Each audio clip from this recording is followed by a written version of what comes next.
Hey everybody, I'm down here in the fish room today. It's about 1,000,000 degrees outside, so I've been working on various projects down here, doing tank maintenance, etc. So I'm actually in the middle of working on 3 different videos, so I guess you can call this the 4th video if you want.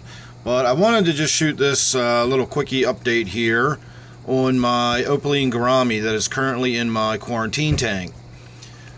I'm down to 0 neons. Last night I had 3 left, and I saw this gourami darting and dashing and chasing them around. And when I came down this morning, there was only 1 left, and 2 more were dead and stuck to the filter. And then a little while ago, while I was doing some tank maintenances on one of my other tanks, I looked over, and sure enough, there was a dead neon on the bottom of the tank lying in the gravel. And this gourami was actually like sort of pecking at it. So there you go. I've got no neons left, and I'm pretty sure it's all the fault of this gourami.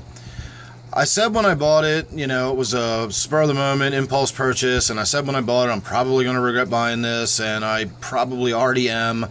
I just don't know what I'm going to do with him. When I put him in the gourami tank, because that's looking more and more likely where he's going to wind up going, he's going to start killing fish in there. These gouramis are just way more aggressive than a lot of people tend to want to give them credit for, especially people that work at fish stores whose job it is to sell them to you.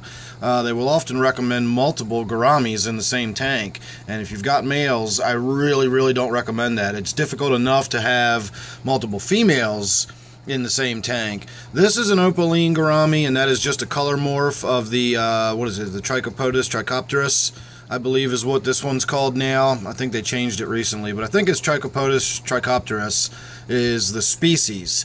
And there's a variety of different color morphs, and you can basically just think about them all as being the same model. They just have different paint jobs. It's the gold gourami, the opaline, the blue, the lavender. There's a bunch of them, but it's all this species. And in my experience, they are the most aggressive of the gourami species. And the males in particular are just dicks. They're really nasty, aggressive fish. And they're not really meat eaters. They're not, you know, I don't understand why it would go after neons other than it's just a dick. These fish are just not pleasant fish. They're beautiful to look at, they're interesting, they're fascinating, but they're not nice. They are not pleasant, community-oriented fish. So there you go. No more neons, and I'm not really sure how it's going to pan out with what to do with this one.